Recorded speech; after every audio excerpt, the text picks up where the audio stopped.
ములుగు జిల్లా మేడారంలో పెను ప్రమాదం తప్పింది. హరిత వై జంక్షన్ దగ్గర ప్రమాదవశాత్తు లైటింగ్ నేమ్ బోర్డు కింద పడింది. ప్రమాదంలో ఒక భక్తుడు గాయపడ్డాడు. ఆ సమయంలో ఎక్కువ మంది భక్తులు అక్కడ లేకపోవడంతో ప్రమాదం తప్పినట్లయింది. హోర్డింగ్ కుప్పకూలడానికి పోలీసులే కారణమని బాధితుడు ఆరోపించారు. హోర్డింగ్ లో ఇరుక్కుపోయిన తనను కాపాడేందుకు పోలీసులు నిర్లక్ష్యం వహించారని మండిపడ్డారు. స్థానికులు అతడిని కాపాడినట్లుగా తెలిపాడు. భక్తుల ప్రాణాలకు ఏమైనా అయితే బాధ్యత ఎవరిదని ప్రశ్నించాడు. జంపన్నవాగు నుంచి గద్దెలకు వెళ్లే రోడ్డు మార్గంలో ఈ ప్రమాదం జరిగింది.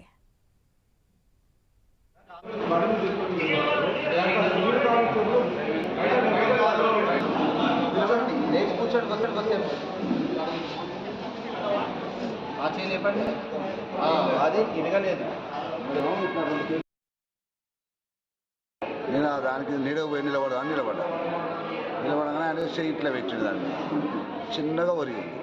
ఇది ఉరుగుతుంటే అబ్బో నవ్వుకి కొత్తట్టు ఉందని వెనక ఉంది. అక్కడ పడ్డది. పడ్డాక కానిస్టేబుల్ ఏం చేయాలి? అయ్యో మరి లేపనన్నా లేపాలి, ఏమన్నా చేయాలి. ఏం చేయలేదు. 10-20 మంది వచ్చి లేపినాక దాన్ని నన్ను వెనక గుంజి లేపి నిలబెట్టాడు. ఎలుపు కాస్తాను. ఒక ఆటో ఆపుతలేడు కానిస్టేబుల్. ఏం చేస్తాడు? నా భార్యను ఏంది నువ్వే బయట పడ్డాడంటే పో హాస్పిటల్కి పో, అక్కడ పో అని అంటాను. అంటే వాళ్ళు పోలీస్ సిబ్బంది గింత కూడా రక్షణ లేకుంటే ఎవరికి ఆ రక్షణ పడరు? మనకు కాకపోతే మాలాంటి వాళ్ళకు ఆపద వస్తేనే కదా అండి జరిగేది. మరి ఆ రక్షణ పట్ల ఎవరికి చేస్తారు? ఏమిటికి చేస్తారు? ఎందుకు చేస్తారు ఆ డ్యూటీలు?